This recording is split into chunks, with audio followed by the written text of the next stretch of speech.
Okay, so here we are at tire balancing. First thing you want to do is you want to make sure that the tire you're working with is fully inflated to the proper tire pressure. We're going to use this one about 35 pounds. On the machine, you want to check this centering tool here and make sure it's the right size to fit on the rim. This one's going to be fine. You want to make sure it actually goes on but doesn't go all the way through. Okay, so put that back up there. Make sure that the spring is in place. Put that on there. Put our tire on there, good side facing out, and then we're going to put this on and tighten it up. Kind of check your tire as you go. I'm kind of rocking it a little bit, make sure it gets centered on that piece. Tighten that up nice and tight, give it a spin, make sure it's kind of straight. You'll notice if it's doing a lot of wobbling, it means it didn't get on there straight to begin with. Okay, our machine is on, the switch is back here. Okay. Now there are three measurements that we have to put into the machine: the dynamic, static, and then the rim size. So the first one we're going to put on here is the dynamic. So you'll start off by pressing the button up here, which is A. Okay. Then you're going to come down here, and you're going to take this little rod here, and you're going to put it on the rim right inside here. Make sure you don't put it out here, but actually on the inside right there. And then you're going to look down here on the bottom and check the size. And that one says 5. So we'll come up here, we'll put 5.0. Notice there's a decimal place in there, so you want to get 5.0. Then we're going to measure the tire's width. For that, you'll need to come over here to the wall, get this pair of calipers, and using the same size, just like we did before, we're going to put it right there on the rim on that side, and exactly the same place on the inside of the tire rim. And then we're going to look here and see what our measurement is. So this one's closer to 5.5 than it is to 6. So we'll say width, which is the W, 5.5.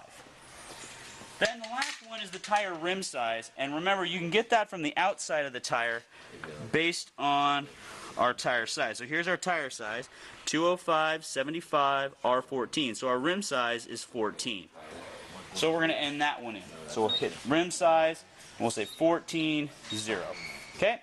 Now, we should just be able to press start here, send the tire around, and when we're done, we're going to come up with what we need to do to it. Okay, so now this is telling us that we need 2 ounces of weight on the inside of the tire and 1.75 on the outside.